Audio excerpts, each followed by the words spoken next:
Jangan dipaksakan dana DD ADD itu untuk pembangunan fisik.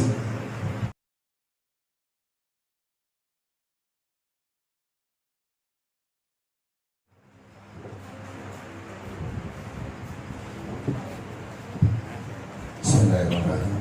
Assalamualaikum warahmatullahi wabarakatuh. Alhamdulillahirrahmanirrahim. Wassalatu wassalamu ala sayyidina Maulana Muhammadin wa ala alihi wa sahbihi ajma'in. Amma ba'du. Yang saya hormati Kepala Desa Keloro beserta unsur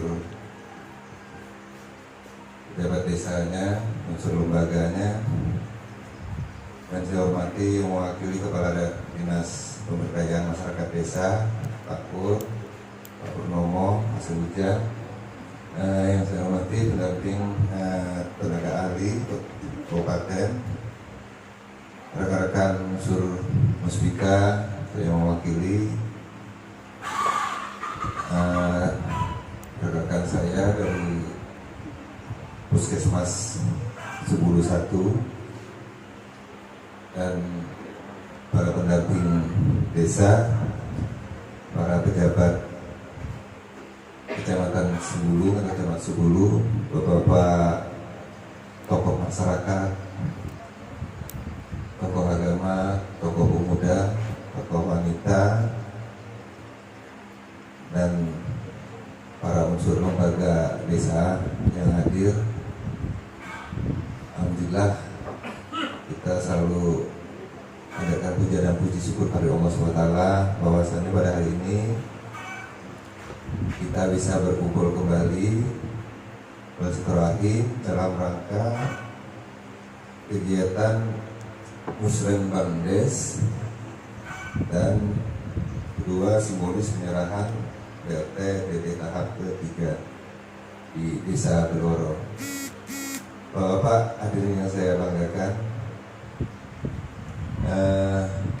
Musren inilah dari LPM, ini bagian daripada strategis perencanaan pembangunan di tingkat desa yang harus tahapannya harus dilakukan. Jadi tidak ada istilahnya pembangunan itu datang sendirinya, jadi harus terencana. Maksudnya terencana dan terukur itu harus melalui musyawarah sampai tingkat bawah, bisa tingkat RT, tingkat dusun, sampai ke tingkat desa atau kelurahan. Jadi ini semua yang ada ini, maksud saya ini terukur dan nantinya masuknya dengan skala prioritas. Jadi tidak semua ratusan yang masuk itu kita usulkan, nanti ada tahapannya, ada rankingnya, ada ranking 1, 2 dan disusun. Nah, dan juga tidak terlepas dari rencana pembangunan desanya, RPJMD desa, Pak ya. Karena kepala desa itu kalau mau menjabat, dia sudah menyusun 6 tahun masa jabatan kepala desa itu sudah tersusun. Kemudian nanti inilah bagian daripada pelaksanaan dari rencana pembangunan menengah desanya yang harus kita laksanakan tiap tahun, di mana yang perlu ada perubahan, ada yang tidak. Nah, jadi untuk kepentingan yang memang diutamakan yaitu untuk skala prioritasnya, dan kalau prioritas itu terukur juga. Nah, maksudnya ini kepentingan untuk perorangan atau kelompok, kepentingan untuk orang banyak. Jangan sampai nanti misalnya membangun jalan taninya ada, yang petani tidak ada, ya sayang. Jadi ini betul-betul dimanfaatkan dana desa itu sedikit aja. Apalagi ini kita kembali dengan BLT ya, saya sambung saja dengan adanya kita musibah COVID-19 ini, Corona ini, dana desa ini terbagi-bagi sekian persen untuk pembelian disinfektan dan sebagainya, karena peraturan mau tidak mau, karena peraturan harus dikeluarkan. Nah, tapi kita bersyukur untuk Kecamatan Sebulu pada umumnya Desa Bloro khususnya, itu bersyukurnya pembangunan itu berjalan. Alhamdulillahnya kita di sini bisa membangun, tapi dengan cara-cara yang diplomatis, terukur dan terencana tadi. Jadi setiap kegiatan itu kita masukkan, kita tidak hanya untuk mengikuti dari dana-dana yang ada, baik itu dana desa maupun alokasi dana yang ada di kabupaten negara. Nah, saya pacu sebelum tidak terpaku dengan dana itu untuk membangun. Justru itu saya harapkan setiap kepala desa itu kalau untuk membangun, jangan dipaksakan dana DD, ADD itu untuk pembangunan fisik. Nah, harus dibagi karena pembangunan di situ minimal ada 3 itu tadi kan, fisik, ekonomi, dan pemberdayaan. Nah, saya cenderung mengumpulkan itu untuk pemberdayaan yang lebih diutamakan. Lakukan pendidikan dan pelatihan, termasuk bisa beasiswa dan sebagainya. Nah, ini untuk pengembangan secara umum ke masyarakat, tapi terukur. Jangan nanti bayar pendidikan dan pelatihan habis. Ada lagi dapat apa? Nunggu lagi, pelatihan lagi, sekolah lagi nih, tahun muka. Pelatihan lagi, nada lagi jadi. Jadi inilah. Nah, jadi betul-betul berkelanjutan. Jadi jangan sampai stagnan jalan di tempat ya. Karena apa? Tujuan pemerintah itu untuk meningkatkan taraf hidup masyarakat secara umum. Jadi kan tadi itu ada namanya pemberdayaan, itu ada ekonomi itu tentang misalnya pasar-pasar desa, desa siap, gitu kan ya, bagus berjalan berkolaborasi dengan pemerintah, dengan masyarakat, bagaimana pengumpatan supaya bisa berjalan dengan baik. Ya syukur-syukur Bloro ini tadinya desa tertinggal, sekarang sudah desa berkembang. Ya ini perlu ditingkatkan lagi. Banyak upaya-upaya yang harus terukur, maksud saya di sini. Masalah kebersihan juga ini bagian. Kalau untuk mengukur desa itu, indeks desa itu salah satunya itu masalah kebersihan juga, tempat sampah juga ya. Orang Islam itu pasti yakin lah bahwa kebersihan itu adalah bagian dari iman. Jadi tolong digerakkan, mumpung ada Eksaperai, tempat-tempat perai, mengumpulkan bagaimana ada TPA, tempat pembuangan akhir sampah, bisa jadi bank sampah, BUMDes yang kerjakan. Jadi sampah betul-betul yang sampai nanti Kampung Hitam di Lorong Tama, sudah yang dilihat itu bukan bunga-bunga, kembang-kembang yang kiri kanan, indahnya kampung, orangnya bersih, tertib, aman, nyaman, malah sebaliknya kan. Jadi Bloro bukan Bloro yang kemarin, karena Bloro akan selalu berubah sedikit demi sedikit, harus berubah, harus maju.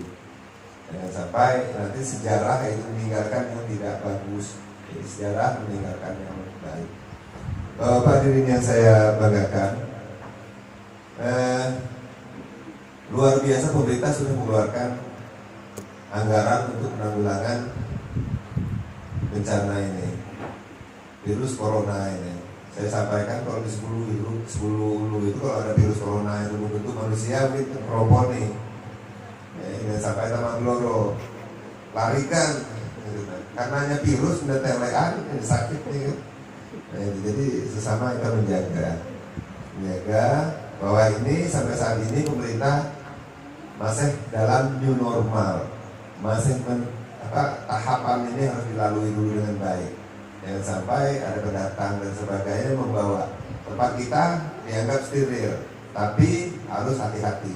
Namanya virus, ada aja itu membawa itu kan.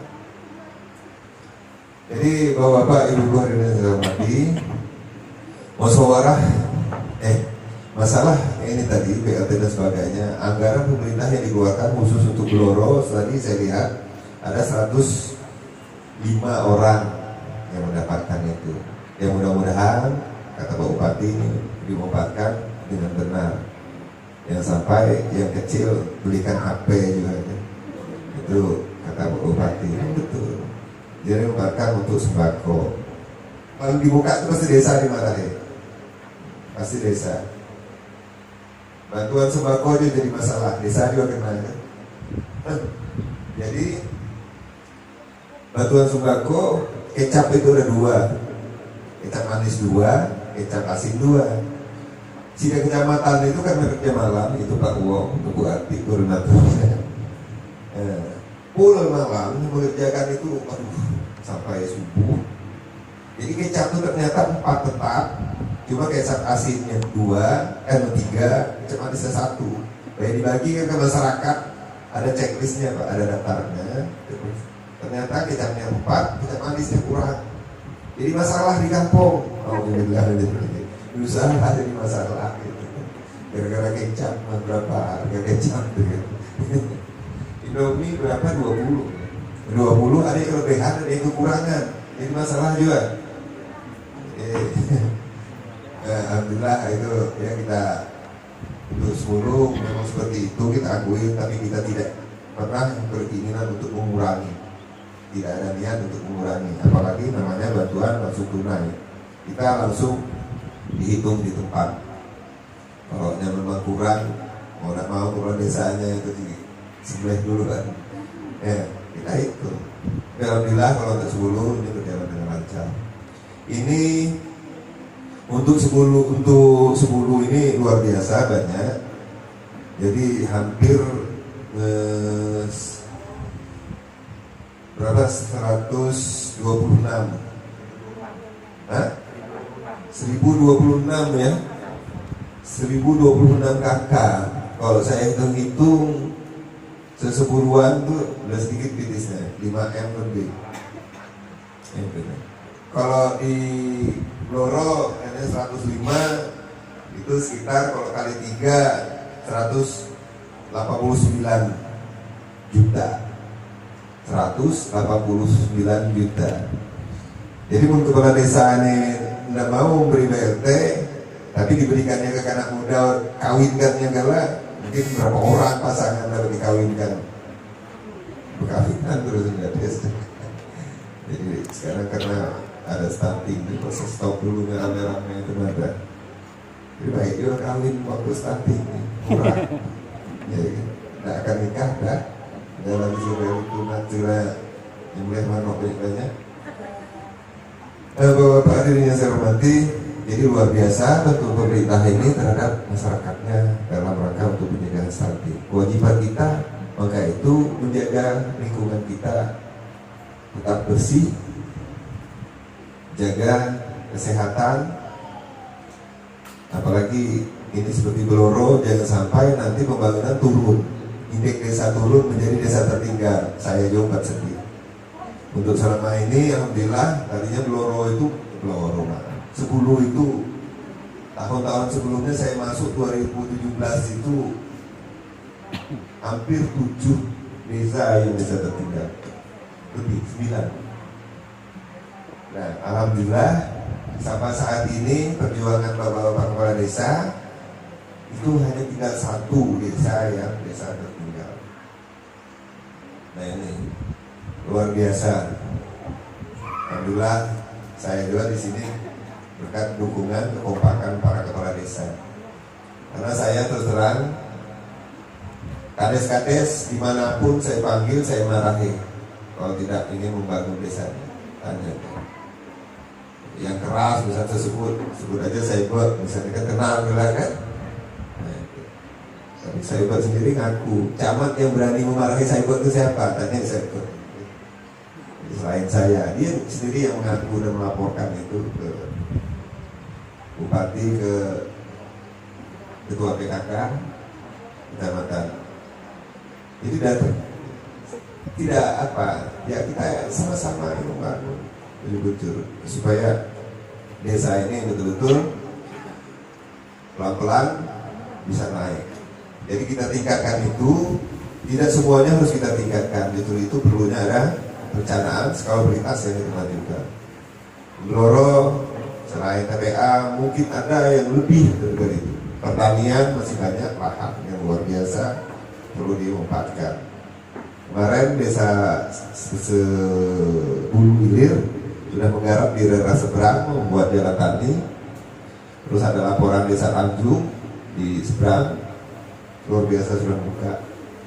Jika saya ingin mempertanyakan dengan pemimpin dan sebagainya, Bloro bila ya mudah-mudahan lah kan mulai ini kita, karena luar biasa investasi pertanian ini untuk masyarakat banyak. Coba kita dihitung, kalau saya dihitung ini seharian sebutannya Pak ya. Kalau dihitung beras itu 10 kilo aja, 10 kilo, 10.000 aja sekilo. Sehektar itu rata-rata kalau yang memang mendapatkan bisa sampai 7 ton. Tapi kita tidak usah 7 ton, 4 ton aja per hektar. Kalau 10.000 harga beras kali 4 ton itu 40.000 ya, 40 juta Pak per hektar. 40 juta itu ongkos pupuk, ongkos tenaga kerja, lalu dan sebagainya. Uang aja dah masih dapat 20 juta. Hitungan kita hanya per hektar.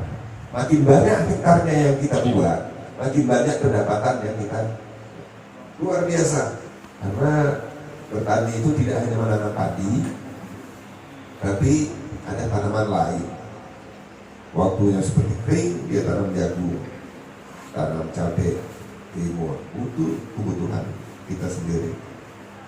Luar biasa banyak program. Jadi justru itu bilang saya, kegiatan-kegiatan pembangunan itu harus berskala yang betul-betul prioritas. Jadi menempatkan dana desa ini betul misalnya di pemberdayaan itu tadi. Fisiknya bisa jalan tani sedikit-sedikit. Kita upayakan semua kepala desa 10 ini alhamdulillah sudah cukup maju memahami maksud konsep saya tentang pelaksanaan pembangunan itu. Kita berkolaborasi dengan pihak kabupaten. Justru itu tadi disebut ada namanya proposal saya tanda tangani. Kita upayakan dengan ditujukan kepada dinas instansi di kabupaten atau OPD, organisasi perangkat daerah provinsi. Wah ini sebut aja instansi daerah lah, sakit bahasa itu kan bahasa laut terus. Jadi ada dinas instansi itu ada dinas instansi pertanian, hasil perkebunan. Kita menyesuaikan dengan keadaan kita. Kalau ini potensinya pertanian, bagaimana kita dengan Inten, dengan PKL, kenapa sampai pertanian kabupaten. Perkebunan juga seperti itu. Termasuk kalau memang ada tempat lagi, kalau ada destinasi wisata, ayo kembangkan. Kalau tidak, kalau misalnya ada kolam, misalnya ada destinasi wisata pemancingan, tidak masalah, bagus. Karena orang masuk ke Bloro itu nada yang belejong, pasti bawa pipis. Orang tidak makan, tidak minum, belanja itu ini, mesti belanja di kampung kita. Jadi upayakan dengan adanya seperti itu, orang masuk ke Bloro. Akhirnya secara tidak langsung kami tidak memberi masyarakat pipis, tapi orang yang datang itu tidak belanja, secara tidak langsung memberikan pendapatan kepada masyarakat yang bergerak di bidang masing-masing usahanya. Kalau jadi buka nanti bisa pemancingan, ada kolam ciptakan tiap Jumat, meriang, Sabtu untuk sampai Minggu biasanya. Apalagi di Bolakan kotek-kotek dapat pemalang, nah, jadi sewaan umdes, sewaan desa, ya kan? Orang nggak kemeh aja bayar, ini nah, generasi mudanya bergerak di bidang apa? Jagai keamanannya, bayar, parkir 2.000 sepeda motor, 5.000, mobil berapa semalam. Ini jadi otak mindset itu bergeraknya seperti itu. Ke depan ini akan maju terus. Waktu pertama membuka memang repot. Jadi itu diempatkan dana desanya betul-betul yang memang untuk mengembangkan kehidupan, perkembangan, kemajuan pembangunan secara umum, tapi bisa menciptakan ekonomi kerakyatan tumbuh. Nantinya orang mau keluar apa oleh-oleh, tidak bawa pada Bloro kita pulang, nah kan salah. Tapi ada keropok, ada keropok. Terus keropoknya paling indah keropoknya, karena keropok khas Bloro, capnya Bloro lagi kan, apalagi sampai kirim ke bandara, eramat dan sebagainya. Tapi tidak lah, yang penting lokalan dulu, terus ada kegiatan-kegiatan lain, keterampilan lain yang diusahakan oleh ibu di rumah tangga. Jadi saling bergerak. Jadi nanti lagi saya telek, adanya tegak model, saya ditaruh tadi liwat itu. Ya, abad 4 sudah mereknya kepala ya, apa dipikirkan gitu kan? Kamu yang untuk bilang meriang, nah, kisah-kisah buku Tuhan. Baik juga itu sebenarnya. Tapi ini kelihatan karena aktivitas rendah. Kalau aktivitas rendah berarti produktivitas orang ini rendah. Kalau produktivitas rendah berarti pasti sudah pendapatannya pasti rendah. Mungkin terlalu banyak ketuhanan bahwa mungkin rezeki itu dia Tuhan juga mengatur. Mungkin banyak ke situ, mungkin pada kerjanya mungkin. Gimana ya rendah. Jadi inilah hari ini dimanfaatkan betul-betul dalam rangka Muslim Days ini, sebagai prioritas ini. Insya Allah apa yang diusulkan kepala desa ini semuanya berlomba untuk mendapatkan aspirasi dari kawan-kawan anggota DPR. Jadi aspirasi dari anggota DPR itu tidak hanya tingkat kabupaten, bisa tingkat provinsi, namanya BQ, ada juga kita namanya PCU, ya, jadi istilah itu macam-macam. Kalau PCU itu dana langsung dari pusat juga, nah, menghubungkan antar desa ke desa, itu dari Kementerian PU. Jadi banyak kita dapat 10 itu luar biasa, banyak ada DAK, ada pembangunan TK dan sebagainya. Nah, kalau dulu 10 itu membangun hanya berdasarkan musrem aja. Jadi datangnya tuh musrem sudah 1, 2, mana mau bagi? Ini banyak kades. Sekarang 10 itu semua desa dapat pembangunan musrem.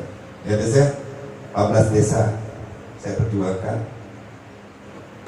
Termasuk aspirasi. Saya ketemu dengan kawan-kawan anggota DPR Dapil 2. Tadinya hanya membangun 10 itu Pak Mon aja ya, atau orang tertentu. Sekarang semua anggota DPR itu saya minta prioritaskan 10. Kurangi Tenggarong Seberang, kurangi perekaman. Sana itu politik kita. Kita berbicara bahwa 10 ini bagian dari masuk penyangga juga di dalam IKN, Ibu Kota Negara. Kita sudah masuk perencanaan jembatan Mahakam. Insya Allah Pemda tinggal menyiapkan APBD untuk pembebasan lahan. Itu sudah persetujuan pusat, siap APBD. Kantor camat Insya Allah kita akan siap pindahkan di Jalan Antai atas. Ketiga, Parak kan Buloro jadi mungkin. SP juga Parak, lebih 4 hektar. Jadi tahun ini sudah masuk perencanaan. Kalau sudah namanya masuk perencanaan itu Pak, pelan-pelan itu akan dibangun. Karena kantor camat yang ada ini sudah bukan zamannya lagi. Kalau zamannya yang dulu, waktu kita masih belum ada HP, belum ada apa ini, cocok aja mungkin. Wah ini ada lagi kapal banyak mudi taksi itu kan. Jadi ada di pelabuhan sana, ada kantor camat menggujur penyangga. Sekarang ada lagi. Jadi pindah ke darat itu untuk pengembangan kota, dan itu untuk mempermudah masyarakat 10. Karena 10 cukup padat, walaupun ini hanya 14 desa, padat sekali dulu. Beraneka ragam, suku, agama luar biasa. Jadi camat ini bilang lepek-lepek habis dijadi masyarakat. Jadi harus berani keras itu kan. Tapi alhamdulillah karena tujuan kita, nama itu kita untuk kebersamaan membangun desa. Itu kepanjangan. Tidak ada lagi dari DPRD. Ya mudah-mudahan Bapak-bapak, ibu-ibu, kegiatan kita hari ini, Muslim Bangladesh ini dan pemerintah daerah ini bermanfaat, mendapatkan petunjuk dari Allah SWT dan hidayahnya. Akhiri, wabillahi taufiq wal hidayah. Assalamualaikum warahmatullahi wabarakatuh.